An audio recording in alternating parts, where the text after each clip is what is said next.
The wisest person I ever met in my life, a third grade dropout. Wisest and dropout in the same sentence is rather oxymoronic, like jumbo shrimp.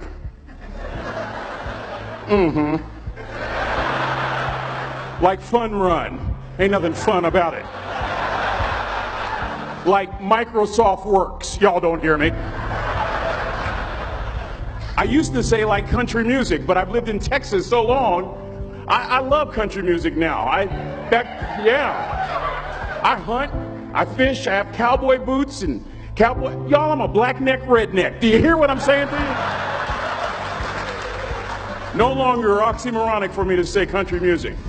And it's not oxymoronic for me to say third grade and dropout. That third grade dropout, the wisest person I ever met in my life, who taught me to combine knowledge and wisdom to make an impact, was my father. A simple cook. Wisest man I ever met in my life. Just a simple cook.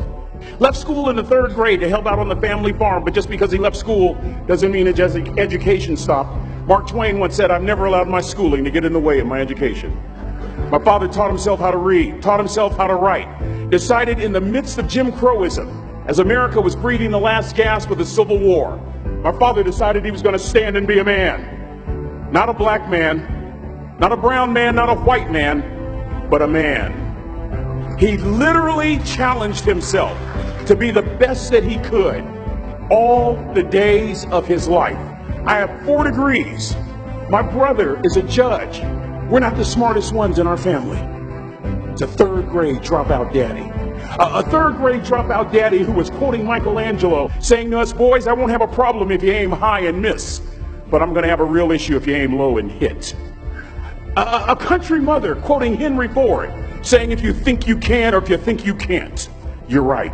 I learned that from a third grade drop. Simple lessons. Lessons like these. Son, you'd rather be an hour early than a minute late. We never knew what time it was at my house because the clocks were always ahead. My mother said for nearly 30 years my father left the house at 3:45 in the morning. One day she asked him, "Why, Daddy?" He said, "Maybe one of my boys will catch me in the act of excellence." I want to share 2 things with you. Aristotle said, "You are what you repeatedly do." Therefore, excellence ought to be a habit, not an act. Don't ever forget that. I know you're tough, but always remember to be kind. Always. Don't ever forget that. Never embarrass mama. Yeah. If mama ain't happy, ain't nobody happy. If daddy ain't happy, don't nobody care. But I'm trying to tell you. Next lesson. Lesson from a cook over there in the galley. Son, make sure your servant's towel is bigger than your ego. Ego is the anesthesia that deadens the pain of stupidity. Y'all might have a relative in mind you want to send that to. Let me say it again. Ego is the anesthesia that deadens the pain of stupidity. Pride is the burden of a foolish person. John Wooden coached basketball at UCLA for a living, but his calling was to impact people. And with all those national championships, guess what he was found doing in the middle of the week? Going into the cupboard, grabbing a broom, and sweeping his own gym floor. You want to make an impact? Find your broom. Every day of your life, you find your broom. You grow your influence that way. That way you're attracting people so that you can impact them. Final lesson. Son, if you're going to do a job, do it right. I've always been told how average I can be. Always been criticized about being average. But I want to tell you something. I stand here before you, before all of these people, not listening to those words, but telling myself every single day to shoot for the stars, to be the best that I can be. Good enough isn't good enough if it can be better, and better isn't good enough if it can be best. Let me close with a very personal story that I think will bring all this into focus. Wisdom will come to you in the unlikeliest of sources, a lot of times through failure. When you hit rock bottom, remember this. While you're struggling, rock bottom can also be a great foundation on which to build and on which to grow. I'm not worried that you'll be successful. I'm worried that you won't fail from time to time. The person that gets up off the canvas and keeps growing, that's the person that will continue to grow their influence. Back in the 70s, to help me make this point, let me introduce you to someone. I met the finest woman I'd ever met in my life.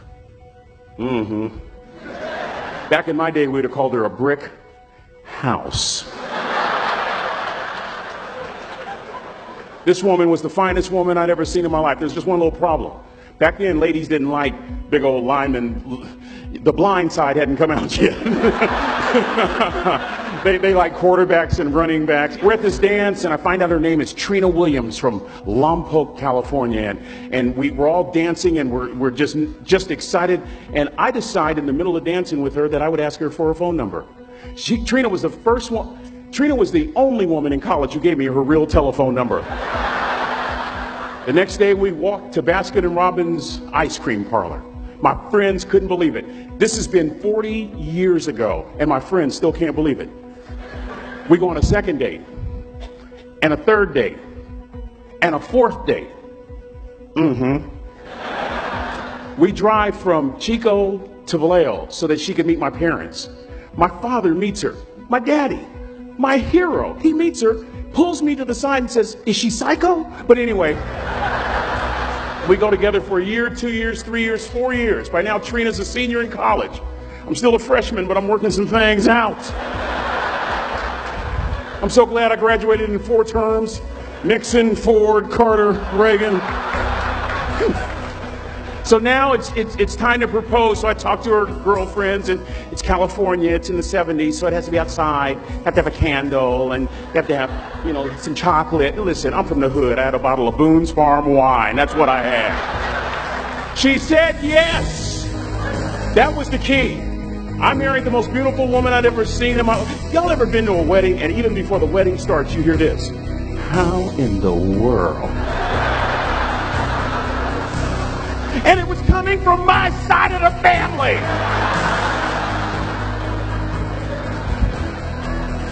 We get married, we have a few children, our lives are great. One day, Trina finds a lump in her left breast.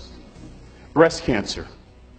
6 years after that diagnosis, me and my 2 little boys walked up to Mommy's casket. And for 2 years, my heart didn't beat. If it wasn't for my faith in God, I wouldn't be standing here today. If it wasn't for those 2 little boys, there would have been no reason for which to go on. I was completely lost. That was rock bottom. You know what sustained me? The wisdom of a 3rd grade dropout. The wisdom of a simple cook. We're at the casket. I'd never seen my dad cry. But this time I saw my dad cry. That was his daughter. Trina was his daughter, not his daughter-in-law. And I'm right behind my father, about to see her for the last time on this earth. And my father shared 3 words with me that changed my life right there at the casket. It would be the last lesson he would ever teach me. He said, "Son, just stand. You keep standing. You keep standing. No matter how rough the sea, you keep standing." And I'm not talking about just water. You keep standing. No matter what, you don't give up. And as clearly as I'm talking to you today, these were some of her last words to me. She looked me in the eye and she said, "It doesn't matter to me any longer how long I live. What matters to me most is how I live." I ask y'all one question, a question that I was asked all my life by a 3rd grade dropout. How you living? How you living? Every day, ask yourself that question, how you living? Here's what a cook would suggest you to live this way. That you would not judge, that you would show up early, that you'd be kind, that you'd make sure that that servant's towel is huge and used, that if you're going to do something, you do it the right way. That cook would tell you this, that it's never wrong to do the right thing, that how you do anything is how you do everything. And in that way, you will grow your influence to make an impact. In that way, you will honor all those who have gone before you, who have invested in you. Look in those unlikeliest places for wisdom. Enhance your life every day by seeking that wisdom and asking yourself every night, how am I living? May God richly bless y'all. Thank you for having me.